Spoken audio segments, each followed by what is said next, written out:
All right, so segment two, everybody. This one is it's a segment that is hard to love, right? And it is a segment that is beautiful in some really interesting ways here.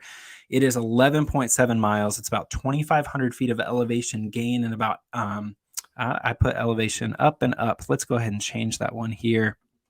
Up and up, up and down. How's that, everybody? All right, so here's what we have.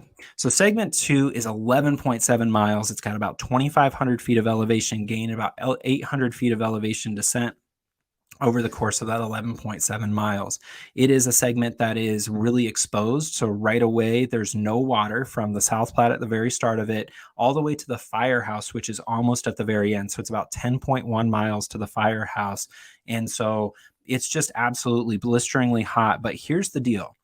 You can do it, and if you do it the right way, it's a segment that is very easy to love, but it's going to require you to break your patterns probably. And what I mean by that is you're going to have to wake up early. And when I say early, whatever you think is an early time, take 2 hours off of it and start that time. And the reason is that you want to get those miles in as early as possible before the sun starts pummeling, because the sun will really add quite a bit of weight to your shoulders. It will really exhaust you quickly. I know a couple of people had to be pulled off by the fire truck last year, and it is absolutely, it's just really, really tough. So let's talk about the tips that I gave in the first video years and years ago. I want to make sure that those are here, and I'm going to talk about some of my new updated tips here as well. Starting early, that one's really important. Carry lots of water. That's absolutely critical, especially if you plan to dry camp. So if you go in a little bit early, maybe you pass South Platte and hike a couple miles in, carrying lots of water is really, really important. And take a sun umbrella. As you see there, hashtag from Tangent Trails mentions it's umbrella time, and you're absolutely right. An umbrella is a game changer. If you can afford a good sun umbrella, I encourage it. If you can't, then just get any umbrella you can from the Dollar General. Doesn't matter. Something to give you a little bit of shade will make a huge difference. There was a forest fire that passed through there in I think 1996, and it burned up all the trees, and they're just not growing back. I don't know exactly the biology of it, or the botany or whatever, but basically it's really, really tough. And here, you don't want to end up like Salmon points out here. You don't want to have to drink your own urine. So make sure you carry a lot of water. And if you do it this way, if you carry a lot of water, you start early and take a sun umbrella, you're going to be able to really see a special part of the Colorado Trail for what it is, really special, right? It's really unique. There are the chair rocks there, some really interesting rock formations. Let's go ahead and take a look at a couple of videos that I have for you here to give you a sense of sort of what we're looking at. And I want you to pay attention specifically to how much of this is exposed. And then I'll show you a little bit of a drone shot. And I really like the drone footage. So here, you notice right away you head right into this area where you do have some tree coverage, but not a whole lot. And it's the sun just kind of pushes through. You're lower in elevation. You get a lot of those conifers, those ponderosa pines. And then right there, this is the trail runs all the way through there and between those trees in the distance. So it's all very, very exposed. I mean, we're talking about that sun will come straight down on your shoulders. And there's some ways that you can approach it here.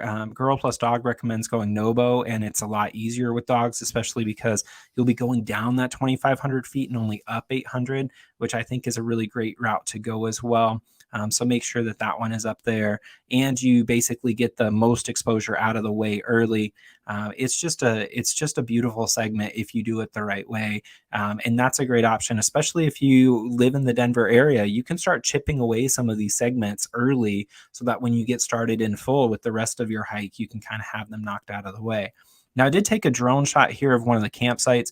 This is basically if you started segment two and you moved into, say you get to the South Platte, there's not a good campsite, and you push forward a couple of miles. This is basically where you'll end up. There is a good campsite. It's all dry, as I mentioned. There's no water, but you've got some really cool areas here. So notice again, a lot of exposure, a lot of that red clay that kind of comes with being lower in elevation there in Colorado.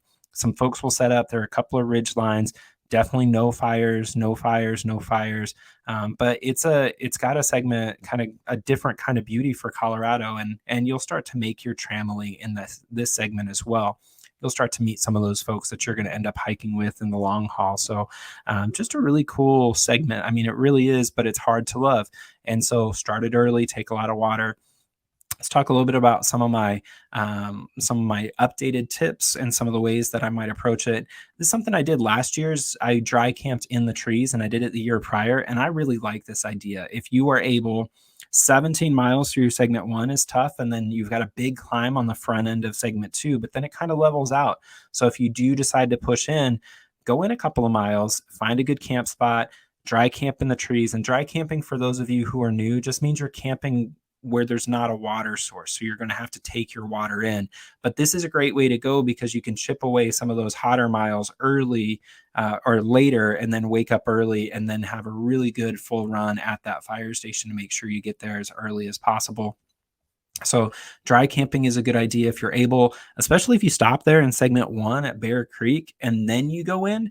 That's a great idea. Fill up at the South Platte, camel up, take as much water as you can, and head into segment two, dry camp somewhere in there, and then get an early run as well.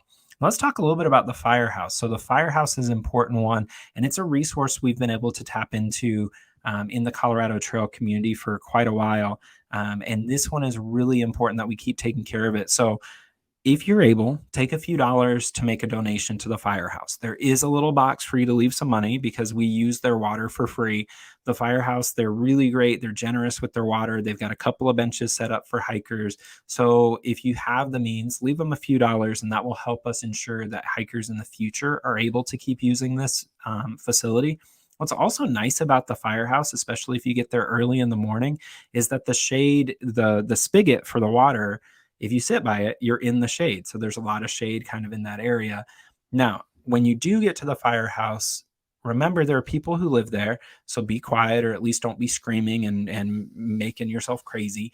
But also, don't put if you need to dry out your tents, don't put them in the road because they use the driveway. So spread them out on the grass, keep them out kind of spread around.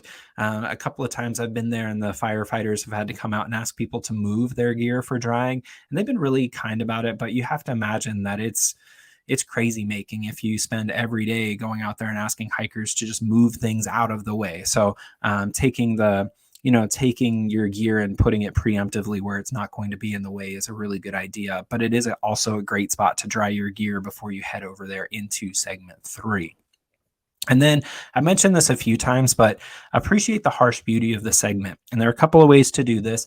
If you're a reader, let me start that over. Read Land of Little Rain by Mary Austin before you go out there. It's a very short book, but it's a great one for starting to appreciate what it means to be in a dry, arid environment.